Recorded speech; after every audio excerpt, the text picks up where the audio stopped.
السلام عليكم ورحمة الله يحيى. وعليكم السلام ورحمة الله وبركاته. Alhamdulillah, we've been studying fiqh from amongst the books al-Hidayah. We've covered the parts of Kitab al-Tahara and Kitab al-Salah. After Kitab al-Tahara and Kitab al-Salah comes Kitab al-Zakah. Janaiz is part of Salah. So Kitab al-Tahara, Kitab al-Salah. Thereafter, the third main pillar that comes is Kitab al-Zakah. So Kitab al-Zakah, Kitab al-Zakah. The question is, why did the author bring zakat next after salah? So the reason being, in terms of the Quran, there's many verses of the Quran where Allah mentions salah and zakah together. For example, the verse mentioned in the footnote, وَأَقِيمُوا الصَّلَاةَ وَآتُوا الزَّكَاةَ وَأَقِيمُوا الصَّلَاةَ وَآتُوا الزَّكَاةَ. So straight after salah, the discussion of zakah comes. Similarly, in a hadith, famous hadith, Buniyal Islamu ala khams. The foundation of Islam is upon five things. Shahadatu Allah or Shahadati Allah ilaha illallah wa anna Muhammadan Rasulullah. The first being Tawheed, oneness of Allah and messengerhood. Number two, wa iqamis salah, establishing salah. Number three, wa ita'iz zakah. So notice in there as well, it mentions zakah straight after salah. By the way, for the completion of the hadith, number 4 was establishing fast and number 5 was establishing hajj. In any case, the point here is that salah and zakah were mentioned together again. Hence, our author also brings zakah straight after salah, because in the Quran and hadith, they have also come many times straight after the discussion of salah. Now moving on to the book. al-Zakatu wajibatun. So like usual, first we go through the matan, which is in red writing on our screen, and then we'll go through the sharh. As you can see, sometimes in the sharh there's red writing for Quran ayat, but that's actually still part of the sharh. So al-Zakatu wajibatun ala al-hurri al-aqili al-balighi al-muslimi إذا ملك نسابا ملكا تاما وحال عليه الحول وحال عليه الحول. Okay, so this is the matan. Now in the matan, as you know from previous reading, that the matan is based on either al-Jami' al-Saghir of Imam Muhammad or Mukhtasar al-Quduri of Imam Quduri, and some have also mentioned sometimes some other books of Imam Muhammad's as well. But in any case, generally it's famous as Imam Muhammad's Jami' al-Saghir and Imam Quduri's Mukhtasar al-Quduri. That's the matan. And then our author, Sahib al-Hidayah, brings the sharh. Allama Marghinani, he brings the commentary of it, which is in black writing, which will explain the matan. That's why Hidayah serves as a very good commentary for example, Mukhtasar al-Quduri and also Jami' al-Saghir. And I would encourage students, now whilst we're studying Hidayah, try to look at the same chapters of Jami' al-Saghir and Quduri as well. It will make you reinforce, embed your knowledge within those two more simpler books. al-Zakatu wajibatun. The first thing. It mentions zakat is wajib. So the question I have for you, Yahya, is zakah wajib or is it fard? So is it fard or is it wajib? Now the difference between wajib and fard from an usul perspective is that fard is something which is established. So fard is something which is established with qat'i. We say qat'i thubut and qat'i dalala. Qat'i thubut and qat'i dalala. I can reword that in a slightly easier way. This is how the usuliyun mention it. But all that means is the authenticity of it is 100% qat'i. There's no chance of it being wrong. And also in terms of its message, Like sometimes things might be authentic, but it could have 2-3 possible meanings. So although it's 100% authentic, it could still have 2-3 possible meanings. Hence, there could be a difference of opinion in scholars. But certain things are such that they're 100% authentic and they're also very clear in their message. There's no second option. There's no second possibility. So it's qat'iyyu thubut and qat'iyyu dalalah. That's what fard is. And the ruling of fard is you cannot reject it. If you do reject it, you can become kafir. So yukaffar jahidu. Yukaffar jahidu. Someone that rejects the fard, they become a kafir. They can be declared a kafir. Whereas wajib is something which out of the two, one of them is dhanni and one may be qat'i. So, for example, the thubut is dhanni. For example, dhanniyu thubut, qat'iyu dalala. Or the reverse, qat'iyu thubut and dhanniyu dalala. So this is what usuliyun or some usuliyun explain it in this way. So there's a bit of not as much strength in the wajib. And hence wajib generally we don't do takfir of a person that rejects the wajib. La yukaffar jahidu. La yukaffar jahidu. There is further discussion around all of this what I've just mentioned in the books of usul. I never wanted to go that deep into the usul side of it.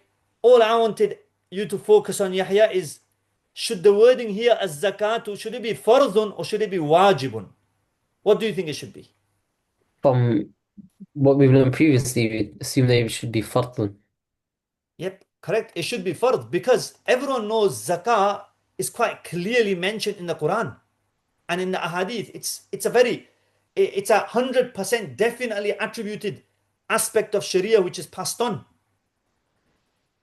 So why did our author mention wajib? Well, one reason, and part of these reasons are coming in the commentary as well. One reason is wajib. Sometimes earlier fuqaha, earlier jurists used to use the word wajib loosely in the meaning of fard. So they actually used to mean fard, but rather than using fard, a lot of times they would just use wajib. So what you can understand, I can reword that and say earlier jurists, they wouldn't necessarily divide fard and wajib into two. Rather, they had two layers of wajib. One was the higher level, which we now call fard, and one was the lower level, which we call wajib. So wajib for many earlier jurists was actually fard as well. It could mean fard or it could mean wajib. You have to work it out from the context. And if we take that explanation, there's no further discussion. We'll just say that basically just means fard. And there is a second explanation given as well. But our author doesn't give that explanation. The second explanation is a bit more detailed. I'll give it for the purpose of completion, which is, although giving zakat is fard, but the details of how much zakat we need to give, For example, on animals, there's going to be zakat on animals coming later. So for example, there's going to be a question on 121 sheep. How many zakat do we give? There'll be a difference of scholars. Because although zakat in within itself, we all agree we need to give. But in regards to the details, the amounts, there's differences of opinion. Because the ahadith on this topic are not as common or not as explicit as the ahadith of zakat itself. The details of zakat, there can be difference of opinion. That's why the author uses a word slightly lower than fard, wajib, to show that yes, the core essence of zakah is fard, but many of the detail of it will fall under the wajib scenario. In any case, that's a very deep usul thought, usul discussion. I would stick back to the basics and just say it was meant to say az-zakatu fardun. Zakat is fard. Is that clear? Yeah, that's clear. Okay, that's that part. Now zakat is fard. Who is it fard upon? So there's 8 conditions in total scholars have mentioned. Our author mentioned 6. Number 1, zakat is only fard if you're a free person. If you're a slave, you don't need to give zakah. Number 2, zakat is only fard upon you if you are an intelligent person, you have the mental capacity. So if you're a child, or if you are an insane person, majnoon, then you do not need to give zakah. Number 3, al-baligh. Zakat is only necessary if you baligh. So again, if you're a child, minor, sabi, you do not need to give zakah. Number 4, al-Muslim. Only if you're Muslim you need to give zakah, because zakah is an act of worship. And worship, only a believer, a Muslim can do worship. A non-Muslim can't really do worship in that sense, because the whole essence of worship is to hope for reward from Allah. Whereas a non-Muslim can't get reward, a person that doesn't believe in Allah can't get reward from Allah. Therefore, zakat is restricted to just a Muslim. Number 5, إذا ملك نصابا ملكا تاما. إذا ملك نصابا ملكا تاما. Zakah is only necessary upon you once you meet the threshold. Nisab is a certain threshold. We will talk about the nisab for gold, for silver, for money, for animals in later chapters. But there's a minimum threshold. You can't expect someone who only has £5 to start giving zakah, because he is in need of money himself. He can't start giving zakah. Zakah only those people need to give who reach a certain threshold, which Sharia will say you've got decent amount of money to now give to the poor people. Milkan tamman. But by the way, the ownership of this threshold, this minimum amount, has to be complete ownership. I'll explain this further later on. But in simple words, you have to have proper ownership. You can't have incomplete ownership over this wealth. That you might get it, you might not get it. That's why people ask a lot of scenarios and questions. That do I need to give zakat on this wealth of mine? And this wealth of mine. Now a lot of times people will talk about scenarios where they don't really have ownership of that wealth. For example, someone's robbed your item. Now if someone's robbed your wealth, at that time you don't really have complete proper ownership of the item. So you won't need to give zakat on that. So you have to work out, have you got complete ownership of it or not? Anyway, some scenarios are coming later. The 6th condition, وَحَالَ عَلَيْهِ الْحَوْلِ. Sharia also says, once you've got wealth and your what we call zakat anniversary is set. Let's just say my zakat anniversary is the 10th of Muharram every year. So that's my zakat anniversary. On my zakat anniversary, I will check my wealth, work it out, and work out my zakat based on the wealth I have on 10th of Muharram, on my zakat anniversary. So every year that 10th of Muharram will now be my zakat anniversary. And the reason why Sharia says it's only zakat is only due once a year is because if every single day new wealth, new wages I get every week or every month, if I had to start giving zakah based on every wage, it'll become very burdensome. You'll need an accountant just to work out your zakah. And number 2, Sharia wants you to invest with your money. And if you have to give zakat straight away or weekly or daily or monthly, it'll become very difficult. So Sharia says the money you get, you've got a full year to invest in it until the next 10th Muharram. Now whatever you invest in it, good. Whatever wealth you have by the next 10th Muharram, you need to give zakat on that. So it allows you to grow your wealth. That's 6 conditions for when zakat is necessary. Certain conditions, certain scholars have added on a 7th condition. 7th condition is the wealth has to be male nami. So al-malun nami. Al-malun nami. Al-malun nami, nami means growing. It has to be growing wealth. This will be discussed in much more detail in later chapters. You only need to give zakat on that wealth which, from a Sharia perspective, we call it growing wealth. The fact that Allah has allowed your wealth to grow, you need to thank Allah by giving zakat. But if your wealth is not growing, and we'll give examples of ghayrun nami later. If your wealth is not growing, if it's not regarded as growing wealth, then because your wealth is not growing, it's just that one thing, one place. Therefore, we'll say you don't need to give zakat on that. Now, obviously, naturally, right now, all students would have questions. Oh, so is this growing wealth? Is this not growing wealth? Well, I'll explain that later. It'll come naturally over the chapters. So for now, we won't entertain that many questions regarding what is growing wealth, what isn't growing wealth. Number 8. The 8th condition is the wealth has to be free from basic needs. Al-mal al-farigh. Farigh means free. Al-farigh an hajat al-asliya or an al-hawaij al-asliya. Hawaij asliya means basic needs. Now basic needs is normally understood through urf and ada, custom. What are basic needs? For example, in our era, you might say having one car is a basic need. So you won't, when you're working out my zakah, you won't count the value of the car because the car is a basic need. You might even argue having one phone is a basic need. So you won't work out the value of my phone. So we first have to determine by urf what is basic needs. And the basic needs, we don't work out the value and the wealth of that. Rather, we remove the basic needs. So draw a list of all your wealth. This is what I would do when I want to work out zakah. Draw a list of all my wealth. When I draw a list of all my wealth, cross out the ones which are basic needs. Cross out the ones which are basic needs. We don't need to give zakat on basic needs. We don't need to check the wealth of that. Then also, once we've studied malun nami, ghairun nami, cross out the mal ghair nami. And only on the remaining parts we'll need to work out the wealth and give zakat on it. Is that clear, Yahya? Yeah, that's clear. Okay, so I hope you've understood the matan. Now I'll very quickly, normally through the sharh, I'll be going through that quickly because it's really just explaining parts of the matan, which a lot of it I'll have already explained. So now the author starts going through the sharh of this. So ammal wujubu.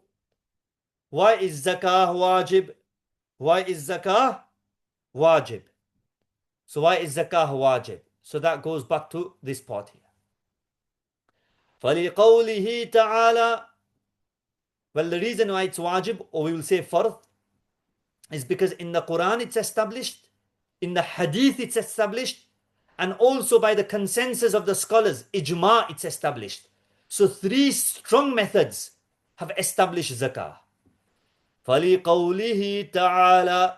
Allah Ta'ala mentions وَآتُ الزَّكَاةِ, give zakah. And atu is a amr sigha, amr scale for sarf students. So ati, atiya, atu, give zakah. From a hadith, وَلِقَوْلِهِ صلى الله عليه وسلم أَدُّوا زَكَاةَ أَمْوَالِكُمْ أَدُّوا زَكَاةَ أَمْوَالِكُمْ, give zakat of your money, of your wealth. Again, addu, it comes from adda yuaddi ta'diya, babi taf'il for sarf students. Addu is the amr, addi, addiya, addu. وَعَلَيْهِ إِجْمَاعُ الْأُمَّةِ وَعَلَيْهِ إِجْمَاعُ الْأُمَّةِ. And the third reason why zakat is fard is because there's ijma'ul ummah, the consensus of the scholars. Consensus of the scholars. وَالْمُرَادُ بِالْوَاجِبِ الْفَرْضُ. By the way, what does it mean by wajib? In this matan, what did it mean by wajib? What did I say it meant? Fard. Fard. And the author says exactly the same. By wajib, in the matan, it means fard. So it actually means fard. Earlier scholars, earlier jurists used to use the word wajib loosely. And why is it fard? لِأَنَّهُ لَا شُبْهَةَ فِيهِ. لِأَنَّهُ لَا شُبْهَةَ فِيهِ. Because there is no doubt in it. There is no doubt in it. And when there is no doubt in the thubut or in the dalala, authenticity or in the meaning of an act, then that act is normally fard. Is that clear, Yahya? Yep, it's clear. Okay, that's that then. Next, moving on. Now going through all the conditions. وَاشْتِرَاطُ الْحُرِّيَّةِ. Why did our author bring the condition of hur? You have to be a free person. Because if you're not a free person, that means you're a slave. And the slave doesn't own their own money. Slave's money is actually the So The slave's money is actually the masters. master's money. So slave doesn't own money. He doesn't have milkiyah. He doesn't have milk-e-tam, you can say. Yeah, he might have some money in his pocket, but that's just for him to do his basic needs. Really, that money still belongs to the master. واشتراط الحرية لأن كمال الملك بها.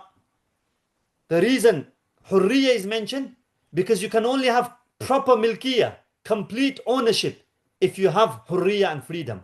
Without freedom, you don't actually have complete ownership. Now, someone might say, there's a certain type of slave called a mukatab slave. Now, mukatab slave is such a slave who has an agreement with the master of paying installments. So it comes from kataba. They've made an agreement. They've wrote an agreement that basically, I'll pay you over 12 months. I'll pay you £100, and then after 12 months, you can free me. We'll say, okay, he might have a bit of authority over the wealth, but he still doesn't have complete ownership. Why? He still doesn't have complete ownership. Why not?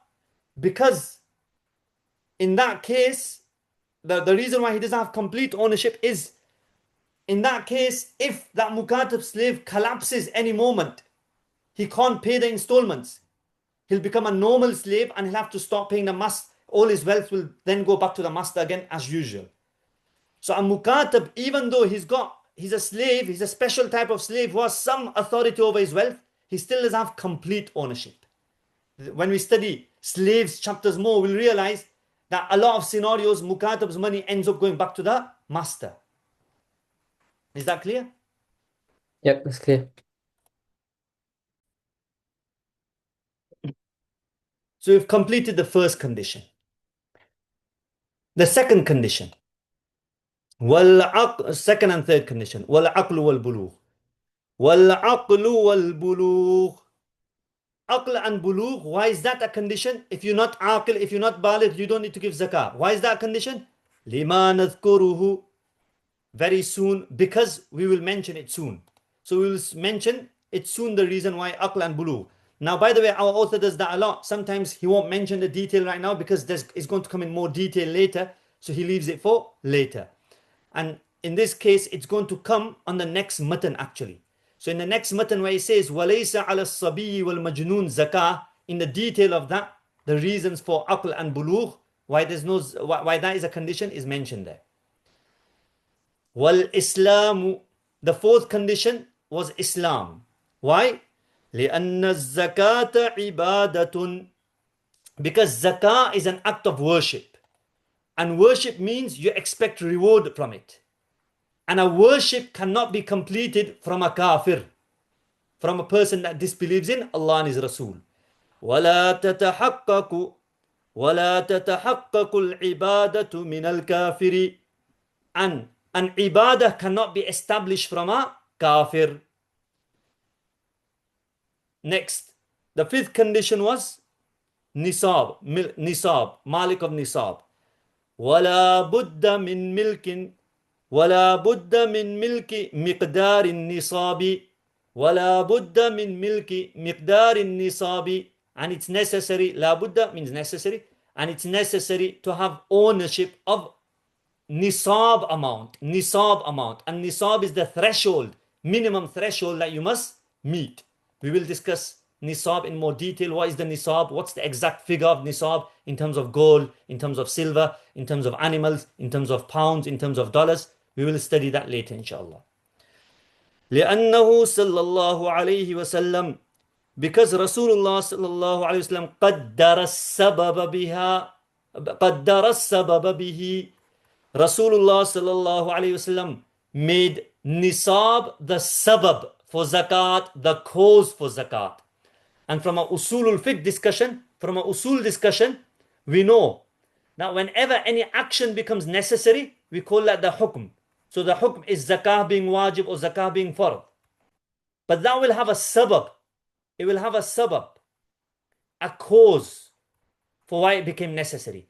And what was the cause of zakah becoming necessary? Rasulullah in a hadith said, nisab is the cause, by a long hadith where he said, whoever has this many amount of camels, 5 camels, then they need to start giving zakah.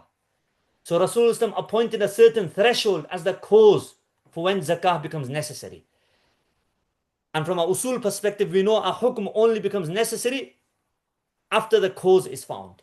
لأنه صلى الله عليه وسلم قدر السبب به, because Rasulullah made nisab the sabab, and it's only after sabab a hukm comes into fruition. ولا بد من الحول, and it's necessary for 1 year to pass. Why? Because 1 year is necessary for allow people's wealth to grow. As I mentioned, it has to be malun nami, growth. And the possibility of investing your wealth, you need a bit of time. And why 1 year? Because in 1 year, all 4 seasons, the spring, summer, autumn, winter, all 4 seasons pass. And some items are such, it's better and easier to invest them in one season than the other. So we're allowing a person to establish investment in any of the 4 seasons, or to try investment in any of the 4 seasons. So وَلَا بُدَّ مِنَ الْحَوْلِ, it's necessary for a year to pass. لِأَنَّهُ لَا بُدَّ مِن مُدَّةٍ, because it's necessary to have a duration. يَتَحَقَّقُ فِيهَا النَّمَاء, in which growth is established. وَقَدَّرَهَا الشَّرْعُ بِالْحَوْلِ, meaning in which the wealth can be regarded as mali nami, growing wealth. You've had a chance to grow your wealth. Whether you grew or not, that's your fault. If you never grew it, that's your fault. But at least you had the chance. Sharia is giving you a chance to grow it by allowing you 1 year before you start giving zakat on it. وَقَدَّرَهَا الشَّرْعُ بِالْحَوْلِ, Sharia has established growth as 1 year. Why? Why did Sharia fix it as 1 year? 2 reasons. Dalil naqli. Naqli means naql, passed on. Some dalil which is passed on from Quran, Hadith or Sahaba statements. In this case, Hadith of Rasulullah. لِقَوْلِهِ عَلَيْهِ الصَّلَاةُ وَالسَّلَامُ. So we call it dalil naqli. Naql. Naql means passed on, transmitted. لَا زَكَاةَ فِي مَالٍ, there is no zakat in wealth. حَتَّى يَحُولَ عَلَيْهِ الْحَوْلِ, until a year passes upon it. Until a year passes upon it. Now, from وَلِأَنَّهُ is a dalil aqli, rational reason. So a logical reason. وَلِأَنَّهُ الْمُمَكِّنُ بِهِ مِنَ الْإِسْتِنْمَاءِ, وَلِأَنَّهُ الْمُمَكِّنُ بِهِ مِنَ الْإِسْتِنْمَاءِ, because mumakkin bihi, with a year it's possible to invest in it. Istinma, to show, to develop growth in it, to invest in it. So 1 year is enough of a time to invest in that wealth. وَلِأَنَّهُ الْمُمَكِّنُ بِهِ مِنَ الْإِسْتِنْمَاءِ, and because it's possible with 1 year to invest in it. لِاشْتِمَالِهِ عَلَى الْفُصُولِ الْمُخْتَلِفَةِ, because 1 year covers the different seasons, the 4 different seasons. Fusul means seasons. And as I mentioned, different seasons, some things invest better in certain seasons. وَالْغَالِبُ تَفَاوُتُ الْأَسْعَارِ فِيهَا فَأُدِيرَ الْحُكْمُ عَلَيْهِ. This is a key part. وَالْغَالِبُ تَفَاوُتُ الْأَسْعَارِ فِيهَا فَأُدِيرَ الْحُكْمُ عَلَيْهِ. I want to explain this last part and we'll finish here. That generally, ghalib means generally. Tafawutul as'ar, the prices change in the different seasons. The prices change in the different seasons.